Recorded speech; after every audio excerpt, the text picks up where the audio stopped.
نبی کریم صلی اللہ تعالیٰ علیہ وسلم نے انقلاب برپا کیا کہ احساس پیدا کیا، غلطی کا احساس۔ بخاری میں حدیث ہے، حضرت ابو ہریرہ رضی اللہ تعالیٰ عنہ، حضرت انس بن مالک رضی اللہ تعالیٰ عنہ حدیث کے راوی ہیں، کہتے ہیں غامدیہ قبیلے کی ایک بی بی آئی حضور کی بارگاہ میں۔ یہ لوگ گناہ کرتے تھے، بدکاری کرتے تھے، بلکہ معاذ اللہ عرب میں یہ رواج تھا کہ اگر کسی کے ہاں بیٹا پیدا نہیں ہوتا تھا تو معاذ اللہ ثم معاذ اللہ وہ کسی اور مرد کے ہاں بھیج دیتے تھے۔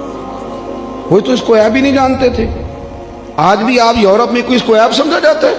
ہمارے حکمران ہمیں مثالیں دیتے ہیں، ہم جی اس طرح کا بنا دیں گے، میں نے کہا رہنے دو، ہم نے اس طرح کا بن کے کیا کرنا ہے۔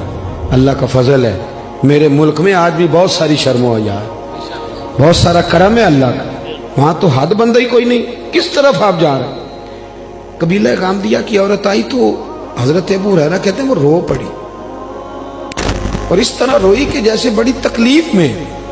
حضور نے فرمایا کیا ہوا؟ یا رسول اللہ بھول گئی تھی، غلطی کر بیٹھی، مجھ سے زنا ہو گیا۔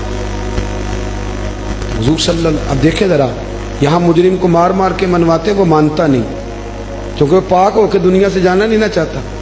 حضور صلی اللہ علیہ وسلم نے نہیں منوایا، وہ خود کہہ رہی ہے، تو محبوب فرمانے لگے تو کیسے ثابت کرے گی کہ تو نے زنا کیا ہے؟ یعنی مجرم کو ثابت کرنا پڑ گا۔ تو عرض کرنے لگی حضور میرے پیٹ میں ناجائز بچہ ہے۔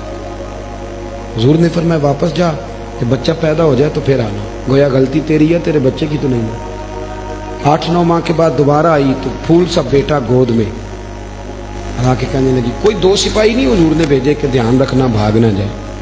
حضور کی نورانیت کا کمال یہ ہے کہ احساس پیدا کر دیا کہ گناہ ہوتا ہے، غلطی ہوتی، احساس پیدا کیا۔